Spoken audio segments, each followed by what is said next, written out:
These are Jack and Meg White, also known as the White Stripes. They're a band from Detroit. They make rock and roll without a bass guitarist. This is Steve McDonald of the veteran band Red Cross. Steve thought the White Stripes could use a bass player, so he appointed himself.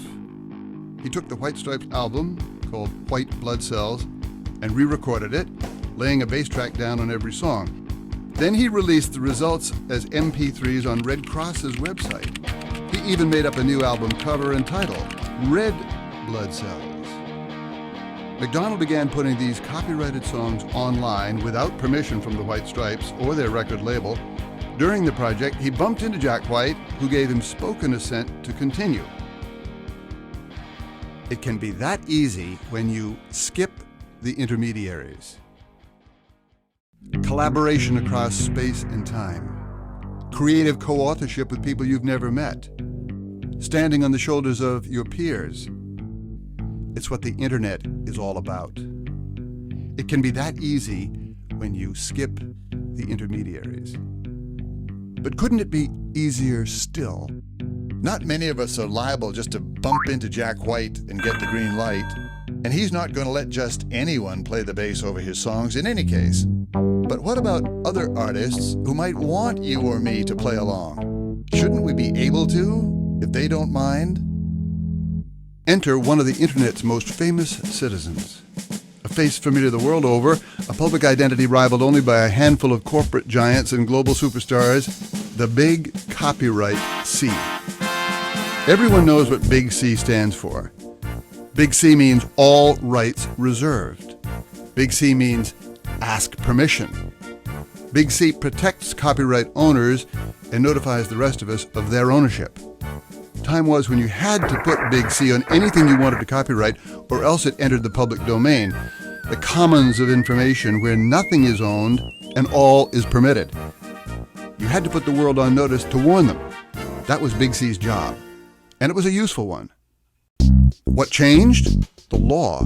By the late 1980s, U.S. law had changed so that works become copyrighted automatically the moment they're made. The moment you hit save on that research paper, the second the shutter snaps closed, the instant you lift your pen from that cocktail napkin doodle, your creation is copyrighted, whether Big C makes a cameo or not. So suddenly, there's no quick way of knowing whether something's owned or not. The new rules may be clear about how you get to own a work. You don't have to do anything, but they say nothing at all about how you should go about announcing that you want to allow certain uses of your work. So what?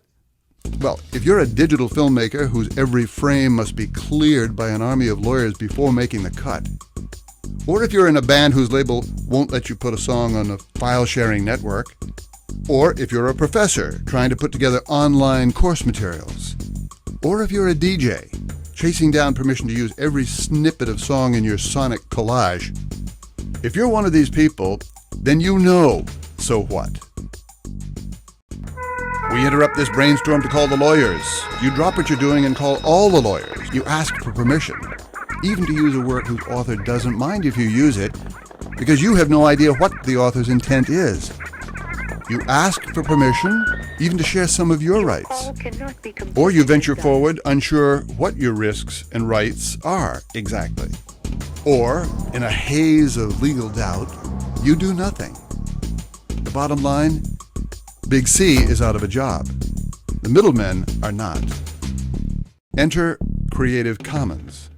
Creative Commons wanted to find an easy way to help people tell the world up front that they want to allow some uses of their work. We called the experts, the U.S. Copyright Office, for advice. Their response? There's no real answer. Get creative. So we got creative. How? Our CC brand marks works that are governed by Creative Commons licenses, a set of standardized copyright licenses available free of charge on our website. We wrote these licenses so that lawyers and courts could read them.